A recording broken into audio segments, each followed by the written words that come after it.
Hi viewers, ಹೇಗಿದ್ದಾರೆ ಎಲ್ಲರೂ? ಇವತ್ತಿನ ಟಾಪಿಕ್ ದಕ್ಷಿಣ ಅಮೆರಿಕದಲ್ಲಿ 3500 ವರ್ಷಗಳ ಹಿಂದಿನ ಹಳೆಯ ನಗರವೊಂದು ಸಂಶೋಧಕರು ಪತ್ತೆ ಮಾಡಿದ್ದಾರೆ. ಅದರ ಬಗ್ಗೆ ಏನು, ಎಲ್ಲಿದೆ ಅನ್ನೋ ವಿಚಾರವನ್ನು ಮುಂದಿನ ಸ್ಲೈಡಲ್ಲಿ ನಾವು ನೋಡುತ್ತಾ ಹೋಗೋಣ. ಬನ್ನಿ ನೋಡೋಣ. ನೀವು ಸಿಂಧೂ ನಾಗರಿಕತೆಯ ಬಗ್ಗೆ ಓದಿ ತಿಳಿದುಕೊಂಡಿರ್ಬೋದು. ಈ ನಾಗರಿಕತೆಯ ಬಗ್ಗೆ ಸಂಶೋಧನೆಗಳು ನಿರಂತರವಾಗಿ ನಡೆಯುತ್ತಲೇ ಇರುತ್ತವೆ.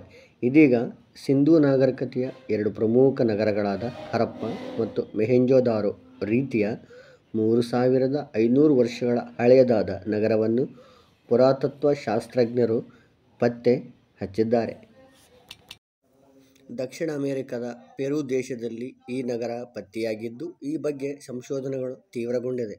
ಪತ್ತೆಯಾಗಿರುವ ಈ ಪ್ರದೇಶ ಹೇಗಿದೆ ಎನ್ನುವ ಚಿತ್ರಣವನ್ನು ಈಗಾಗಲೇ ಡ್ರೋನ್ ಕ್ಯಾಮರಾದಲ್ಲಿ ಸೆರೆಹಿಡಿದು ಬಿಡುಗಡೆ ಮಾಡಲಾಗಿದೆ. ಅದನ್ನು ತೋರಿಸುವುದಕ್ಕಿಂತ ಮುಂಚೆ ಈ ಮಾಹಿತಿ ನಿಮಗೆ ಇಷ್ಟವಾದರೆ ನಮ್ಮ ಚಾನಲನ್ನು ಲೈಕ್ ಮಾಡಿ, ಸಬ್ಸ್ಕ್ರೈಬ್ ಮಾಡಿ, ಬೆಲ್ ಐಕಾನ್ ನೋಟಿಫೈ ಆಗಿರಿ. Thank you.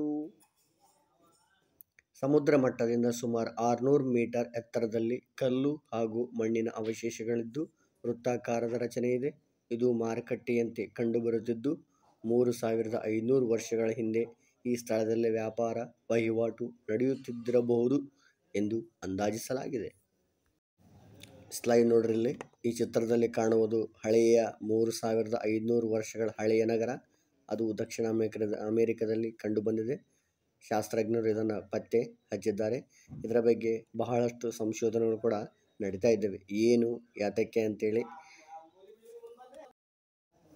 ಸದ್ಯ ಉತ್ತರ ಬರಾಂಕ ಪ್ರಾಂತ್ಯದಲ್ಲಿ ಪತ್ತೆ ಆಗಿರುವ ಈ ನಗರವನ್ನು ಪೆನಿಕೊ ಎಂದು ಕರೆಯುತ್ತಿದ್ದರು ಎನ್ನುವ ಮಾಹಿತಿ ಲಭ್ಯವಾಗಿದ್ದು, ಸಂಶೋಧನೆಗಳು ಮುಂದುವರೆದಿದೆ. ಹಾಗೆ ನೀವು ಕೂಡ ಮುಂದುವರೆದು ನಮ್ಮ ಚಾನಲನ್ನು ಗಟ್ಟಿಯಾಗಿ ಸಬ್ಸ್ಕ್ರೈಬ್ ಮಾಡಿ, ಗಟ್ಟಿಯಾದ ಗಂಟೆ ಹೊಡೆದು ಬಿಡ್ರಿ, ಲೈಕ್ ಮಾಡಿರಿ. Thank you.